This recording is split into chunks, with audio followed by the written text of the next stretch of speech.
जय प्यारे बच्चों, आज का सुप्रभात। कक्षा 5 के बच्चे ध्यान देंगे। हिंदी पाठ्य पुस्तक वॉल्यूम 2 में हम पाठ 8 यानी पत्र के बारे में पढ़ चुके।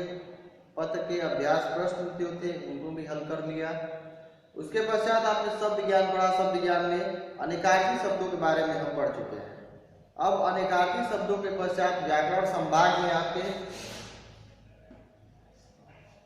ये जितने भी पोर्शन यानी आपके जो वास्तविक अभ्यास प्रश्न है उसके पश्चात हम जो पाठ में पढ़ रहे हैं शब्द ज्ञान या भाषा की पहचान के अंतर्गत ये सब आपके व्याकरण संभाग में आते हैं। ग्रामर से संबंधित ये पोर्शन है जो आपकी परीक्षा लेने के लिए बहुत महत्वपूर्ण है। इनसे जुड़े प्रश्न भी आपको परीक्षा में देखने को मिलते हैं, इसलिए इनका अध्ययन अत्यंत महत्वपूर्ण है। इसके बारे में हम देखेंगे कि भाषा की पहचान में आज हम पढ़ेंगे वाक्य संरचना। वाक्य संरचना यानी वाक्य के बारे में हम पढ़ेंगे। तो आप सभी जानते हैं कि वर्णों के सार्थक समूह को हम शब्द कहते हैं और शब्दों के सार्थक एवं व्यवस्थित क्रम को हम क्या कहते हैं? वाक्य कहते हैं। तो सार्थक का अर्थ होता है जिसका कोई अर्थ निकले। आपकी पाठ्य पुस्तक आप खोल लेंगे पृष्ठ संख्या 30 पर आप देखेंगे भाषा की पहचान में वाक्य संरचना। इसमें दिया हुआ है कि वर्णों के सार्थक समूह को शब्द और शब्दों के सार्थक समूह को वाक्य कहते हैं। सार्थक का अर्थ होता है जिसका कोई अर्थ निकले। सो अर्थक, सही अर्थ देने वाला सार्थक। तो शब्द समूह में आप देखेंगे दिया है पत्र राम लिखा ने। ये व्यवस्थित नहीं है, ये क्रम में नहीं है। तो हम इसे क्रम में जब बनाएंगे तो वाक्य के आगे लेस देकर लिखा हुआ निर्देशक चिन्ह के बाद राम ने पत्र लिखा, ये आपका सही है, व्यवस्थित है और इससे कुछ अर्थ आपको प्राप्त हो रहा है। तो पहले शब्द समूह का कोई निश्चित अर्थ नहीं निकल रहा था जो लिखा है पत्र राम लिखा ने, इसका कोई अर्थ आपको मिल रहा है? नहीं मिलेगा। तो दूसरे शब्द समूह का अर्थ निकल रहा है यानी राम ने पत्र लिखा, तो आप समझ सकते हैं कि पत्र कोई लिख रहा है, कौन लिख रहा है? तो राम लिख रहा है। तो आप ब्लू बॉक्स में जाएंगे, वाक्य की परिभाषा है, इसे आप लिखेंगे भी और याद भी करेंगे। शब्दों का सार्थक व अर्थपूर्ण समूह वाक्य कहलाता है। शब्दों का सार्थक व अर्थपूर्ण समूह वाक्य कहलाता है। वाक्य में जो शब्द होते हैं उनका एक निश्चित क्रम होता है, यानी हमें पहले क्या लिखना है? कर्ता लिखना है, उसके बाद कर्म और फिर क्रिया। इस तरह आप शब्द बनाते हैं। आप किसी तरह भी शब्दों को अजीबोगरीब ढंग से रखकर शब्द वाक्य नहीं बना सकते। तो वाक्यों में कर्ता कार्य करने वाला और क्रिया काम होना आवश्यक है। दो चीजें बहुत अत्यंत आवश्यक है, कर्ता और क्रिया। कुछ वाक्यों में भी कर्म भी होते हैं, यानी बीच में आपका कर्म भी होता है, कर्म होता है जिस पर क्रिया का प्रभाव पड़े। कर्ता द्वारा जो क्रिया की जा रही है उसका प्रभाव किस पर पड़ता है? कर्म पर पड़ता है। तो दिए गए वाक्य आप पढ़ेंगे नेक्स्ट पृष्ठ संख्या 31 में। ऊपर आप देख के पढ़ेंगे रमन पढ़ता है। इसमें आप देखेंगे कि उसको ब्रैकेट नीचे बनाकर एरो के द्वारा तीर के द्वारा प्रदर्शित किया गया है। रमन क्या है? करता है।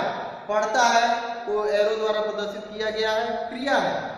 और वाक्य संरचना के लिए अगर आप सामने देखेंगे तो कर्ता धन क्रिया, कर्ता धन क्रिया से भी आप एक वाक्य छोटा वाक्य बना सकते हैं। दूसरा लेकिन वाक्य है वो कर्म के साथ है।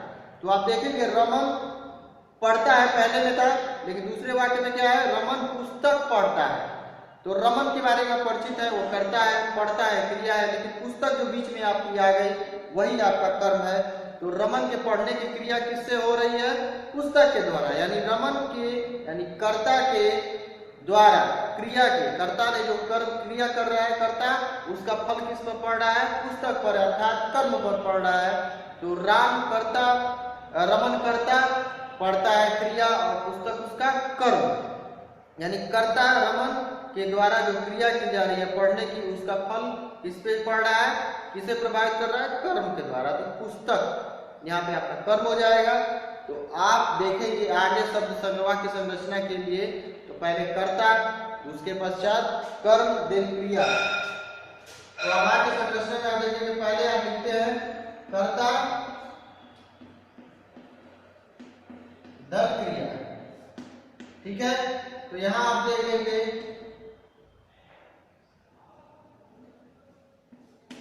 राम खाता है, ये दूसरा उदाहरण है। तो यहां पे आपका राम जो है कर्ता हो जाएगा और खाता है क्रिया हो जाएगी। लेकिन अगर हम इसी में कर्म को भी जोड़ना चाहें तो आप दूसरा देखेंगे, कर्ता, फिर बीच में आपका कर्म, तब अंत में आप क्रिया लगाते हैं सहायक क्रिया के साथ, है, था, रहे हैं या जो भी। तो राम, यहां पे देखेंगे आप राम, उसके पश्चात आप देखेंगे राम क्या खाता है, तो हम उसके कर्म को जोड़ देंगे, तो राम देखेंगे राम खाना,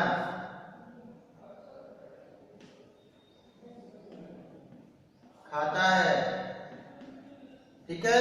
तो यहाँ आपका जो खाना है ये आपका कर्म हो गया, खाता है आपकी क्रिया ऑलरेडी है, राम आपका ऑलरेडी करता है। समझ में आ रही है बात? यहाँ पर राम खाता है तो कर्ता और क्रिया का मेल है, लेकिन यहाँ राम खाना खाता है तो खाना आपका कर्म हो जाएगा, यानी खाने की क्रिया के द्वारा जो कर्म प्रभावित हो रहा है यानी खाना। तो यहाँ इस तरह वाक्य आप संरचना के अंतर्गत वाक्य बनाएंगे, पहले कर्ता, उसके पश्चात क्रिया, अगर कर्म है तो पहले कर्ता, उसके पश्चात कर्म, देन आफ्टर यानी उसके पश्चात क्रिया अंत में। तो आप देखेंगे आओ करे 6, आपको इसी पे आधारित करना है। आओ करे 6, यह आपका अभ्यास प्रश्न है, पुस्तक में दिया हुआ है पृष्ठ संख्या 21 पर। शब्दों को सही क्रम में लिखकर वाक्य बनाइए। ये जितने भी पूरे सेंटेंस में यानी क दिया हुआ है, सुमन काम रसोई घर कर रही में है, इस तरह दिया हुआ है। ये हमें भी समझ में नहीं, आपको भी समझ में नहीं आएगा। तो हम इसे क्या करेंगे, सबसे पहले शब्दों का जो क्रम इधर उधर उल्टा पुल्टा दिया हुआ है उसको सही तरीके से सजाना है, सही तरीके से सजाना है। इसमें क है आपका तो मिटा ही देते हैं,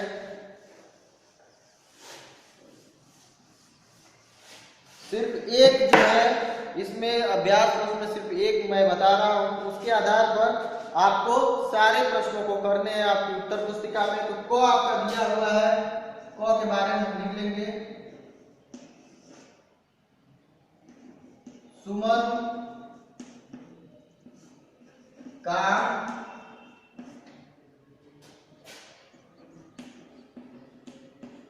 रसोई घर, सुमन काम रसोई घर कर रही में है। ये आपको दिख रहा है, ये बिल्कुल बेतरतीब है, यानी उल्टा पुल्टा क्रम है, अव्यवस्थित है। इन्हें हम सलीके से सजाएंगे, जिस तरह वाक्य संरचना अभी आपको मैंने बताया, कर्ता, उसके पश्चात क्रिया अगर कर्म नहीं है तो, लेकिन अगर कर्म है तो पहले कर्ता, देन उसके आफ्टर कर्म और उसके आफ्टर क्रिया, उसके पश्चात आपकी क्रिया होगी। तो इसका आपका उत्तर हो जाएगा सुमन। तो इसमें देखेंगे कर्ता कौन है, कर्ता या आपका सुमन है, तो आप पहले कर्ता को लिख लेंगे।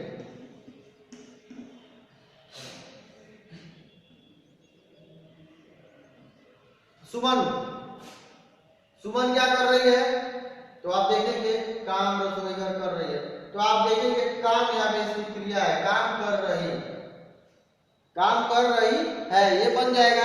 लेकिन अब इसमें बच रहा है रसोई घर, रसोई घर और में बच रहा है, तो काम कहाँ कर रही है सुमन, रसोई घर में। तो यानी यहाँ पर कर्म क्या हो जाएगा, रसोई घर, यानी क्रिया जो जहाँ संपन्न हो रही है किसके माध्यम से, वहां आपका क्या हो जाएगा, कर्म यानी रसोई घर। तो सुमन लिखेंगे रसोई घर, क्रिया के पश्चात जो चीजें बची हैं उन्हें हम कर्म में रख देंगे। तो सुमन रसोई घर में, और उसके पश्चात आपको पता ही है क्या कर रही है, काम कर रही है।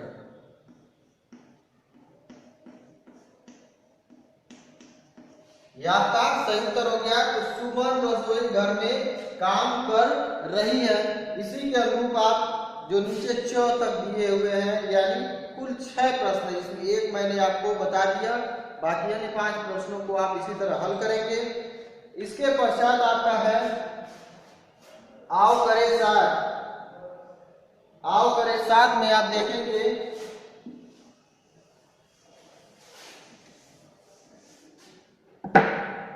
आओ करे साथ में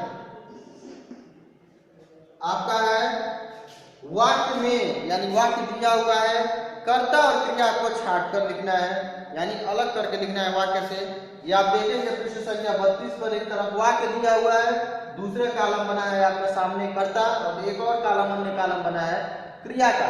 यानी इस वाक्य में से छांट कर आप उसी के सामने कर्ता के नीचे कर्ता को लिखेंगे यानी सब्जेक्ट को, और उसके नीचे क्रिया यानी वर्ब यानी कर्ता के द्वारा जो क्रिया हो रही है उसके पश्चात क्रिया को आप लिखेंगे। जैसे को आपका है वर्षा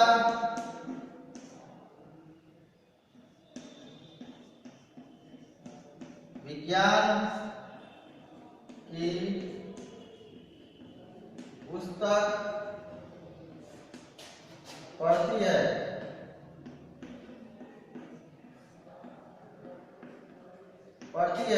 आप यहाँ सामने जो है वो आपका क्या है कर्ता का कॉलम है, ठीक है। उसके पश्चात आपका क्रिया का कॉलम है। ये मैंने नीचे लिखा हुआ है, ये आप ऊपर लिखेंगे अपने ऊपर कॉपी में। वर्षा विज्ञान की पुस्तक पढ़ती है, तो सबसे पहले आप इसमें ढूंढेंगे क्या कर्ता, तो यहाँ वर्षा क्या हो जाएगा कर्ता। कौन पढ़ रहा है वर्षा पढ़ रही है, तो कर्ता यहाँ पे उल्लेख आप कर देंगे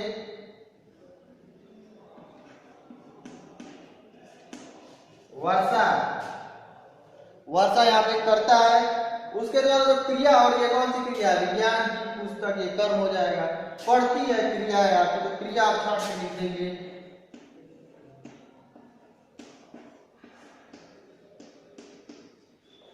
आसान है, तो वाक्य आपके समक्ष है सामने है। उसके पश्चात जो कॉलम दिए हुए हैं रिक्त स्थान पे डॉट डॉट करके, उसमें आप पहले कॉलम में कर्ता यानी सब्जेक्ट के बारे में लिखेंगे और कर्ता के द्वारा जो क्रिया और ये कर्ता कौन सा कार्य कर रहा है उसे आप लिखेंगे, कर्म नहीं लिखना है, ठीक है। तो छांट कर आपको कर्म को बाहर कर देना है, फिर इसमें वाक्य में से कर्ता और क्रिया का ही आपको उल्लेख करना है, लिखना है। उसके पश्चात है आपका आओ करे आठ।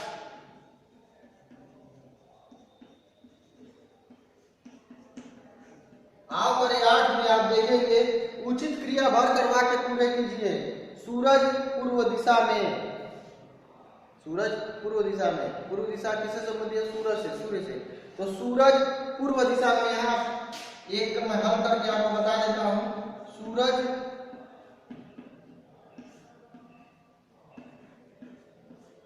पूर्व दिशा में, ठीक है। तो यहाँ आपका ये कर्ता ऑलरेडी दिया हुआ है, कर्ता के पश्चात कर्म भी दिया हुआ है लेकिन क्रिया नहीं दी हुई है। तो यही आपका कह रहा है पृष्ठ संख्या 32 पे ही आओ करे 8 में पहला आपका जो प्रश्न है वो यही दिया हुआ है कि उचित क्रिया भर कर वाक्य को पूरा कीजिए। यानी वाक्य में सिर्फ कर्ता है और कर्म है और आपको क्रिया उसके अनुसार चयन करके भरनी है। तो सूरज पूर्व दिशा में, सूरज यहाँ पे करता है, पूर्व दिशा में कर्म है, क्रिया इसकी क्या होगी उगता है। तो यहाँ जो डैश है इसमें आप लिखेंगे उगता है, ये आपकी क्रिया हो गई। यानी रिक्त स्थान में आपको सिर्फ क्रिया का भरना है। इसी प्रकार दादाजी आज अखबार नहीं, तो नहीं के पश्चात क्या हो सकता है पढ़ेंगे, देखेंगे, खेलेंगे, कूदेंगे, खाएंगे, पिएंगे, जो भी क्रिया होगी वो आप लिखेंगे। इसी तरह आप सारे वाक्यों को पूरा कर लेंगे। उसके पश्चात औपचारिक पत्रों के बारे में दिया गया है कि औपचारिक पत्र कैसे लिखते हैं। तो औपचारिक पत्र जो दिया है आप देखेंगे सोचो और लिखो में कि नगर निगम अधिकारी को लिखा गया ऐसे पत्रों को औपचारिक पत्र कहते हैं। यानी औपचारिक पत्र जो होते हैं उनसे हमारा कोई निजी संबंध नहीं होता है। आप देख रहे हैं पृष्ठ संख्या 33 पर ब्लू बॉक्स है, उसमें दिया हुआ है कि ऐसे पत्र सरकारी कर्मचारियों, संपादकों या अन्य पदाधिकारियों को लिखते हैं जिनसे हमारा कोई संबंध नहीं होता है, वे हमारे कोई रिश्तेदार नहीं होते, हमारा ना कोई भाई होता है, ना बहन होता है, ना माता पिता, ना कोई मित्र। वे एक अधिकारी होते हैं, उन्हें अपनी समस्या अवगत कराने के लिए पत्र लिखते हैं या फिर किसी अन्य कारणवश हम पत्र लिखते हैं, वे औपचारिक पत्र कहलाते हैं। अनौपचारिक पत्र के बारे में भी आप जान लेंगे। अनौपचारिक पत्र वे होते हैं जो हम अपने सगे संबंधियों को, अपने प्रियजनों को, अपने रिश्तेदारों को, अपने इष्ट मित्रों को लिखते हैं, वो अनौपचारिक पत्र होते हैं, यानी उन्हें औपचारिकता नहीं होती, अनौपचारिक होते हैं। वे मृदु भाषा में लिखे जाते हैं, उनका कुशल क्षेम पूछा जाता है, अपनी बात बताई जाती है, अनौपचारिक पत्र होते हैं। लेकिन औपचारिक पत्र जो होते हैं ऑफिशियल होते हैं और हमारे किसी कार्य के वश हम अधिकारियों को या पदाधिकारियों को या उच्चस्थ कर्मचारियों को लिखते हैं। तो यहाँ आपका जो पृष्ठ संख्या 32 पर दो आपके लिए गृह कार्य है। पहला है वाक्य में से आप कर्ता क्रिया छांटना है और उचित क्रिया भरकर आओ करे 8 में उचित क्रिया आपको भरनी है। और उसके पीछे पृष्ठ संख्या 31 पर आप आओ करे 6 में आपको क्या करना है, जो वाक्य दिए हुए हैं वे अलग अलग ढंग से दिए हुए हैं, उनको आपको सही तरीके से सजा कर लिखना है। यानी पृष्ठ संख्या 31 और पृष्ठ संख्या 32, यानी आपका पृष्ठ संख्या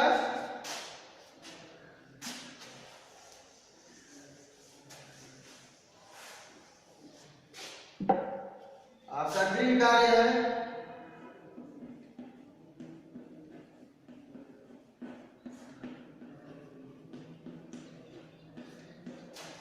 पृष्ठ 31 और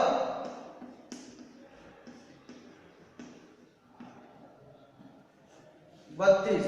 इसे आपको हल करना है। इनमें से एक एक उदाहरण मैंने बता दिए हैं, ये आपको हल कर लेंगे और अपनी कॉपी को यहाँ विद्यालय भेजेंगे ताकि इन्हें चेक किया जा सके। इसके पश्चात हम नए अध्याय की ओर बढ़ेंगे। अभी के लिए आपकी कक्षा समाप्त।